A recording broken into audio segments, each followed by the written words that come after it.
अस्सलाम वालेकुम दोस्तों, क्या हाल है? ठीक है। सबसे पहले मैं आप सबका बहुत शुक्रिया अदा करना चाहूँगा जिन्होंने मेरी वीडियोस को लाइक किया, उस पे कमेंट किया और उसको आगे शेयर किया। तो मैं आपका बहुत-बहुत शुक्रिया अदा करना चाहता हूँ। और उसके अलावा काफ़ी दोस्तों ने बहुत सारे सवालात पूछे थे, तो एक-एक को रिप्लाई करना मुनासिब नहीं था। तो मैंने समझा इसके लिए एक वीडियो बना दूँ, और काफ़ी दोस्त वीडियोस का वेट कर रहे थे। घरेलू मसरूफियात थी, इस वजह से मैं वीडियो नहीं बना सका, तो इसके लिए आपको काफ़ी वेट करना पड़ा। तो चलें आज चलते हैं, एक-एक करके आपके सभी क्वेश्चन का जवाब देते हैं। तो सबसे पहले हमारे कुछ दोस्तों ने पूछा था कि आपने वीज़ा किस एजेंसी से अप्लाई किया है? तो मैं आप सबको क्लियरली बताना चाहता हूँ कि मैंने किसी एजेंसी से अप्लाई नहीं किया था, खुद ही अप्लाई किया था, ऑनलाइन अप्लाई किया था। और आप भी किसी भी एजेंसीज़ के चक्कर से बचें, जो आपसे काफ़ी बड़ी अमाउंट्स माँगते हैं, उनसे बचें। और आप खुद अप्लाई करें, या ज़्यादा हो तो आप किसी से की सर्विसेज़ ले लें अपने डॉक्यूमेंट्स प्रिपेयर करने के लिए। इसलिए किसी भी एजेंसीज़ के लिए के हाथों में बड़ी अमाउंट देने से उससे बचें। दूसरा सवाल जो है वो काफ़ी लोगों ने पूछा कि क्या आपकी कोई ट्रैवल हिस्ट्री थी? जी, बिल्कुल मेरी कोई ट्रैवल हिस्ट्री नहीं थी। मेरा लास्ट जो पासपोर्ट था वो 10 साल का 2019 में बना था। 2019 में पासपोर्ट बनने के बाद 2019 के लास्ट में, तो आपको पता है कि 2020 में कोरोना वायरस आ गया था। तो उसकी वजह से सारे फ़्लाइट्स वग़ैरह बंद हो गए थे, तो उसके बाद से मैं ट्रैवल नहीं कर सका। अभी लास्ट ईद उल फ़ितर पे मैंने जस्ट पाकिस्तान का विज़िट किया है, उसके अलावा मेरी कोई ट्रैवल हिस्ट्री नहीं थी, मेरा पूरा पासपोर्ट ब्लैंक था, कोई ट्रैवल हिस्ट्री नहीं थी, ठीक है। तो जो लोग कहते हैं कि आपकी ट्रैवल हिस्ट्री होनी चाहिए, आपके लिए आप अज़रबैजान चले जाएँ, आप दुबई चले जाएँ, आप मिस्र चले जाएँ, तो इसमें कोई यानी कि आपकी ट्रैवल हिस्ट्री होनी ज़रूरी नहीं है। ज़रूरी क्या है कि आपके डॉक्यूमेंट्स अच्छे हों, आपकी स्टेटमेंट वगैरह अच्छी हो, और आपके अच्छी तरह से अप्लाई किया हो, ठीक है। तीसरा सवाल है कि आपने वीज़ा अप्लाई करने के लिए कौन-कौन से दस्तावेज़ात सबमिट किए थे? देखिए, वीज़ा अप्लाई करने के लिए जो डॉक्यूमेंट्स हैं नॉर्मली वही जो आम डॉक्यूमेंट्स हैं वही होते हैं, जो जैसे कि आपका पासपोर्ट, पताका, शनाख्ती कार्ड वगैरह, ये जो डॉक्यूमेंट्स होते हैं। इसमें क्या है कि आपकी मेन जो चीज़ काउंट करती है, आपके पास बैंक स्टेटमेंट अच्छी होनी चाहिए। बैंक स्टेटमेंट के में क्या है कि बैंक स्टेटमेंट में एक तो आपके पास कुछ रीज़नेबल अमाउंट होनी चाहिए। लेट्स से 2000 3000 या ठीक है, इतनी भी अमाउंट होनी चाहिए। ऑफ़ कोर्स मेरी इससे कुछ ज़्यादा थी, ठीक है। अभी कुछ लोग क्या गलती करते हैं कि वो जब बैंक स्टेटमेंट बनाते हैं, तो वो किसी दोस्त से उधार पकड़ा पैसा और उसको बैंक में रख दिया जी। 5 साल के 5 2 महीने के लिए, 4 महीने के, आपको 6 महीने की बैंक स्टेटमेंट चाहिए। तो क्या तो वो क्या करते हैं कि अब किसी दोस्त से पकड़ा पैसे, उसके बाद क्या है कि उसको अपने अकाउंट में रख दिए, और वो समझते हैं कि हमारी बैंक स्टेटमेंट बन गई। लेकिन ऐसे नहीं है, आपको सिर्फ़ पैसे लेके अपने स्टेटमेंट में रख बैंक में रखने नहीं हैं, आपको उसके लिए उस पैसे को घुमाना है, ठीक है? आपको आपकी स्टेटमेंट में यूज़ होने चाहिए वो पैसे। ये नहीं कि जस्ट पड़े हैं, आपके 5000 दिनार पड़े हैं, वो 6 महीने पड़े ही रहे हैं, और जब आप 6 महीने की स्टेटमेंट निकालते हो तो वो 1 पेज की आपकी स्टेटमेंट निकलती है, ठीक है? उसको क्या करें, आप यूज़ करें, उसमें निकालें, डिपॉज़िट करवाएँ, यूज़ करें, ठीक है? तो आपकी जो स्टेटमेंट है कम से कम 10-12 पेजेज़ की स्टेटमेंट निकलनी चाहिए आपकी, 6 महीने की जो भी है। तो ये चीज़ बहुत काउंट करती है। उसके साथ में आप जहाँ पे काम कर रहे हैं, तो आपका सैलरी सर्टिफ़िकेट ये बहुत मैटर करता है कि आपकी सैलरी सर्टिफ़िकेट आपका हो, आपका सोर्स ऑफ इनकम उनको बताएँ कि आपका सोर्स ऑफ इनकम क्या है। इसका क्या फ़ायदा होता है? इसका फ़ायदा ये है कि आप जब वीज़ा के लिए अप्लाई करेंगे, तो यूके गवर्नमेंट वो यही सोचेगी कि ये सोचेगी कि आपकी अच्छी खासी वहाँ पे जॉब है, तो आप लाज़मी बात है कि वहाँ पे वापस आएँगे। ठीक है? तो उनको कभी भी आप शो ना करें कि हमने ये टेंशन है कि हमने विज़िट पे आना है और आके जी हमने वापस नहीं जाना है, ठीक है? उनको यही शो करें कि आप यहाँ पे वेल सेटल्ड हैं, अच्छी चीज़ है, आपके पास स्टेटमेंट है, आपके पास अच्छी जॉब है, आपकी फैमिली इधर है, तो हमने जस्ट विज़िट के लिए आना है, ठीक है? तो ऑफ़ कोर्स आपको वीज़ा ग्रांट होगा। कि आपने कौन-कौन से डॉक्यूमेंट सबमिट किए थे? तो सबसे पहले मैंने अपनी बैंक स्टेटमेंट सबमिट की थी। जो मेरी स्टेटमेंट थी थोड़ी अच्छी थी, ठीक है? और मेरी स्टेटमेंट कम से कम 6 महीने की कोई 14-15 पेज की बैंक स्टेटमेंट थी, ठीक है? तो उसमें वो ट्रांजैक्शंस आप खुद ही काउंट कर लेंगे वो कितनी होंगी, ठीक है। 14-15 पेजेस की बैंक स्टेटमेंट थी। दूसरा ये है कि आपने अपना सैलरी सर्टिफिकेट सबमिट करना है। सैलरी सर्टिफिकेट आपने अपनी कंपनी से रिक्वेस्ट करना है कि वो आपको कंपनी के लेटर हेड पे अपना सैलरी सर्टिफिकेट बना के दें। तो उसमें के साथ आपने जो तमातुकिया होता है, जो ऑथराइज सिग्नेटरी होता है, उसके पेपर सबमिट करना है। और सैलरी सर्टिफिकेट आपका इंग्लिश में होना चाहिए। अगर आपकी कंपनी आपको उर्दू में बना के देती है या कुछ मिनिस्ट्रीज वगैरह वो इंग्लिश में अरबी में बना के देती हैं, तो आप कोशिश करें कि उसको ट्रांसलेट करवा लें किसी भी ट्रांसलेशन ऑफिस से, ठीक है। ये आपने सैलरी के कम से कम आपकी आई थिंक 500 होनी चाहिए, तो आपका काम चल जाएगा, ठीक है। तो आपके चांसेस ज़रा अच्छे होंगे, ठीक है। अगर आपकी उससे कम भी है तो कोई मसला नहीं, आप अप्लाई कर सकते हैं, लेकिन क्या है कि आपकी अप्रूवल के चांसेस थोड़े कम होंगे, ठीक है। उसके बाद क्या है कि आपने अपने एजुकेशनल डॉक्यूमेंट्स अगर आपके पास हैं, अगर आप कोई यानी कि अच्छी पोस्ट पे हैं, तो अपने एजुकेशनल डॉक्यूमेंट सबमिट करने हैं उनके पास, उनको एज एविडेंस कि आपके इस जॉब के रिलेटेड आप इस बेस पे आप ये जॉब कर रहे हैं। लेट से आप अकाउंटेंट हैं, आप इंजीनियर हैं, जो भी हैं, अपने एजुकेशनल डॉक्यूमेंट सबमिट करने हैं, ठीक है। ये चीज़ है।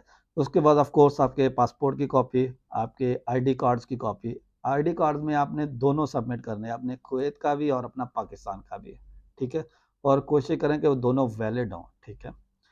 उसके बाद आपने रेजिडेंट कार्ड्स अपना यानी कि कुवैत का बताकर सबमिट करना है। उसके बाद अगर आपकी फैमिली यहाँ पे है तो आप अपने फैमिली से के सिविल आईडीज़ भी आपने साथ में अटैच कर देना। तो उससे ये क्या होता है कि आपको उनको आपकी अटेंशन पता चल जाती है कि आपकी फैमिली यहाँ पे है, तो आप लाजमी बात है आप वापस फैमिली के पास आएंगे, ठीक है। तो ये डॉक्यूमेंट्स है जो मैंने सबमिट किए थे अपने एप्लीकेशन के साथ में, ठीक है। उसके बाद क्या पूछ रहे हैं कि आपने अकेले अप्लाई किया था या फैमिली के साथ?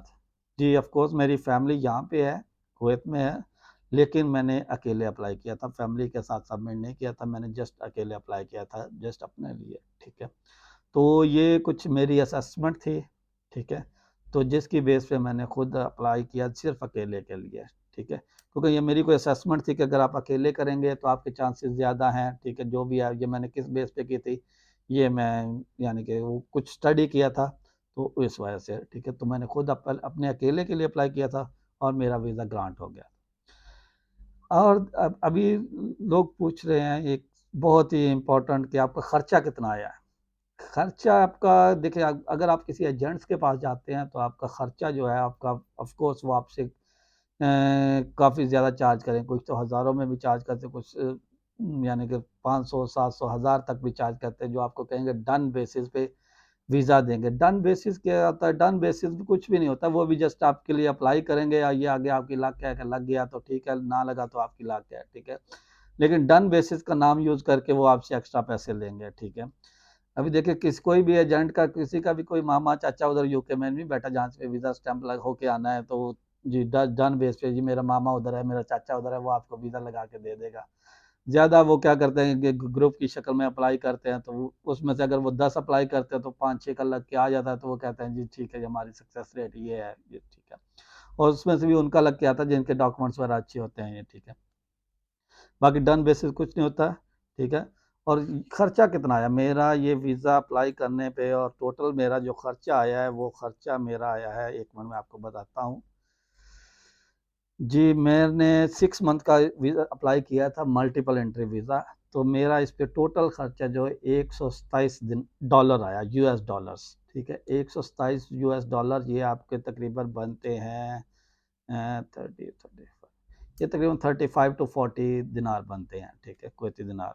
ये 127 डॉलर्स मेरा यूएस ये डॉलर्स का खर्चा आया टोटली मेरे वीज़े के ऊपर, ठीक है। उसके बाद अगला सवाल है बैंक स्टेटमेंट कितनी होनी चाहिए, उसका मैंने ऑलरेडी बता दिया है कि बैंक स्टेटमेंट आपकी कम से कम 3000 से ऊपर होनी चाहिए, और लेकिन ये रिवॉल्विंग अमाउंट होनी चाहिए। जस्ट ये ना हो कि आपने जस्ट रखी हो उसमें अमाउंट, और वो उनको भी पता चल जाता है कि ये जो अमाउंट ये जो रिवॉल्विंग नहीं हो रही, तो ये इसका मतलब ये कि इसने किसी से लोन लेके रखी हुई है या किसी दोस्त से लेके रखी हुई है, ठीक है। तो ये चीज़ है। और दूसरा इसके बाद लोग पूछ रहे हैं कि ये आपने कहाँ से अप्लाई किया था। ये अप्लाई करने के लिए जी आपने जाना है, साइट है यूके गवर्नमेंट की ऑफिशियल साइट है www.gov.uk। तो आपने इस साइट पे जाना है, इस साइट पे आपने पूरा एप्लीकेशन फॉर्म फिल करना है। और फिल करने के बाद आपने VFS ग्लोबल की साइट पे चले जाना है। वहाँ पे अपने जब एप्लीकेशन आप अप्लाई करेंगे तो आप पेमेंट करेंगे, आपको एक रेफरेंस नंबर दिया जाएगा। वो रेफरेंस नंबर लेके आपने VFS ग्लोबल की साइट पे चले जाना है। VFS ग्लोबल की साइट पे आपने वही रेफरेंस नंबर और अपना ईमेल एड्रेस एंटर करना है, तो आपको आगे अपॉइंटमेंट उनकी आ जाएगी VFS ग्लोबल की। आपने वहाँ से जाके अपनी अपॉइंटमेंट बुक करनी है। अपॉइंटमेंट बुक करने के दिन बुक करने के बाद आपने उसमें कुछ भी फीस वगैरह हैं VFS ग्लोबल की, कुछ सर्विसेज की अगर आपको चाहिए वो सर्विसेज, तो आप परचेज कर सकते हैं। अदरवाइज सिंपली अपनी अपॉइंटमेंट बुक करें। अपॉइंटमेंट बुक करके वहीं पे ऑप्शन है आपके सारे डॉक्यूमेंट्स की, आपने स्कैन कॉपी वहाँ पे अपलोड करनी है। कोई भी डॉक्यूमेंट हार्ड कॉपी में सबमिट नहीं करना पड़ता, जस्ट आपको स्कैनिंग सबमिट करनी पड़ती है उनके, ठीक है। वहीं से आप अपलोड करें और जिस दिन आपकी अपॉइंटमेंट हो आप VFS ग्लोबल के ऑफिस में जाएं और वहाँ पे आपके जस्ट बायोमेट्रिक होंगे। बायोमेट्रिक होने के बाद वहाँ पे आपकी पिक्चर खींची जाएगी और आपको टाइम दे दिया जाएगा बेस्ड ऑन आपकी एप्लीकेशन कि आपने प्रीमियम सर्विस ली है या नॉर्मल सर्विस ली है। तो आपको नॉर्मली, क्योंकि आजकल कुछ ज़्यादा टाइम लग रहा है, आजकल 8 हफ्ते का टाइम दे रहे हैं नॉर्मल सर्विस में, तो ये चीज़ है, ठीक है। तो आपने जस्ट बायोमेट्रिक और पिक्चर देनी है और उसके बाद आपने वापस आ जाना। आपको ईमेल आ जाएगी जब वो VFS आगे फॉरवर्ड करेगा आपका केस यूके में, तो वहाँ पे जब आपके पासपोर्ट रिसीव होगा तो आपको ईमेल आ जाएगी। उसके बाद जब वापस पासपोर्ट VFS को कुवैत में वापस मिलेगा तो आपको मैसेज आ जाएगा कि आपका पासपोर्ट रेडी है कलेक्शन के लिए, तो आपके आके कलेक्ट कर सकते हैं। आपने सिंपली वहाँ पे जाना है, जो उन्होंने आपको रसीद दी होगी वो रसीद लेकर जाएं और अपना पासपोर्ट कलेक्ट कर लें, ठीक है। इससे आगे लोग पूछ रहे हैं कि VFS के चार्जेस क्या हैं। जी, VFS के चार्जेस क्या इसके कुछ अलग चार्जेस हैं? जी, VFS के कोई एक्स्ट्रा चार्जेस नहीं हैं। सिंपली जब मैंने गया था तो मैंने जस्ट वही $127 पे किए थे, ठीक है, जो यूके की साइट पे किए थे।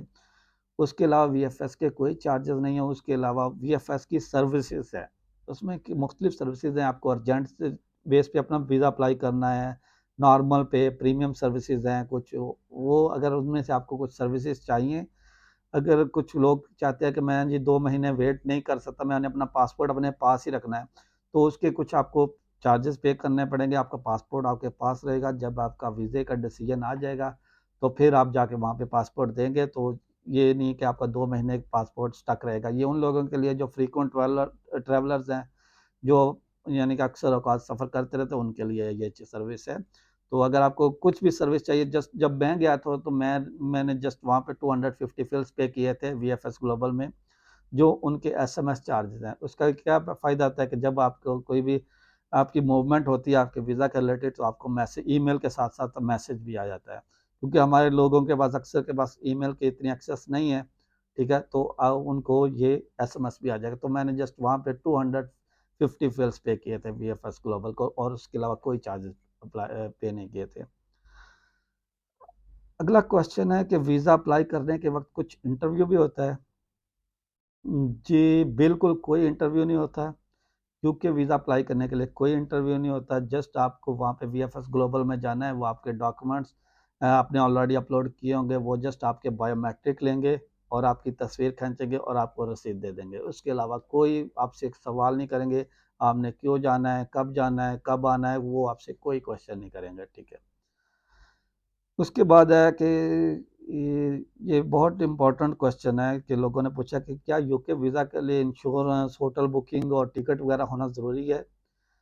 नहीं जी, यूके वीज़ा के लिए आपको कोई ऐसी रिक्वायरमेंट नहीं है। आपको इंश्योरेंस, होटल बुकिंग और टिकट वगैरह होना ज़रूरी नहीं है, ठीक है? ये इसकी कोई रिक्वायरमेंट नहीं है।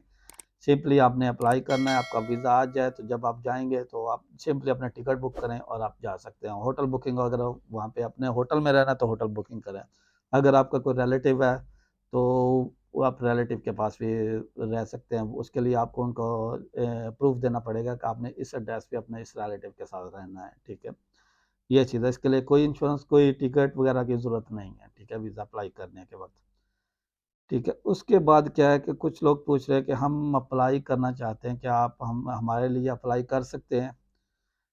जी, अब जैसे कि आपको पता है कि मैं कुवैत में मुख्तलिफ़ तरह की सर्विसेज़ प्रोवाइड करता हूँ, ठीक है?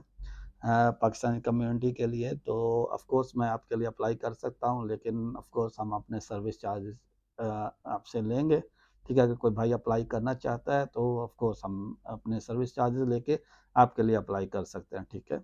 और वो सर्विस चार्जेस बहुत ही कम होंगे, ठीक है? दूसरे एजेंट्स की तरह नहीं होंगे, ठीक है? दूसरी बात ये है, अभी कुछ लोग पूछ रहे हैं कि इसका मुकम्मल तरीका क्या है? मुकम्मल तरीका जो है, मुकम्मल तरीका आपको हमारी नेक्स्ट वीडियो में आपको डिटेल से मैं एक्सप्लेन करूँगा कि कैसे-कैसे आपने कौन स्टेप बाय स्टेप कैसे अप्लाई करना है। आप उस वीडियो के थ्रू आप देख सकते हैं कैसे अप्लाई करना है स्टेप बाय स्टेप, ठीक है? तो उसमें कैसे फॉर्म फिलिंग करनी है, कैसे अपॉइंटमेंट करनी है, कैसे बुकिंग करनी है, कैसे, ठीक है? कैसे अपॉइंटमेंट बुक करनी है वीएफएस की, ठीक है? तो वो हमारी नेक्स्ट वीडियो में आ जाएगा, आप उसको देख के खुद भी अप्लाई कर सकते हैं। अगर हमारी सर्विसेज़ चाहिए हो तो नो प्रॉब्लम, आप हमारी सर्विसेज़ भी ले सकते हैं, ठीक है? और एक ये क्वेश्चन था कि वीएफएस ग्लोबल का ऑफ़िस कहाँ पे है? ये वीएफएस ग्लोबल का ऑफ़िस जो है अराया टावर्स में है। इसके फ्लोर नंबर 28 पे अराया वीएफएस ग्लोबल का ऑफ़िस है। वहीं पे सारे डॉक्यूमेंट सबमिट होते हैं, यूके के लिए, शेंजन के लिए, ऑस्ट्रेलिया के लिए, सारे डॉक्यूमेंट्स वहाँ पे अप्लाई होते हैं, वो सबमिट होते हैं, ठीक है? आई थिंक ये जितने भी सवालात लोगों ने किए थे, उन सब के मैंने जवाब दे दिए हैं। आई थिंक इसके अलावा भी अगर आपका कोई सवाल हो तो आप कमेंट्स में पूछ सकते हैं, तो मैं कोशिश करूँगा आपके सवालात का जवाब दे सकूँ, ठीक है? ओके, तब हमारी नेक्स्ट वीडियो का वेट करें जिसमें आपको पूरा तरीका बताया जाएगा यूके वीज़ा का, इसके अलावा अज़रबैजान वीज़ा, शेंजन वीज़ाज़, और उसके अलावा ये जो ओमान वगैरह का, इजिप्ट वगैरह का, ये जो लोग अप्लाई करते हैं, ठीक है, यूएसए वीज़ा का, तो हमारी नेक्स्ट वीडियो में सारे इस तरीके आपको स्टेप बाय स्टेप समझाए जाएँगे। तो तब तक के लिए अल्लाह हाफ़िज़।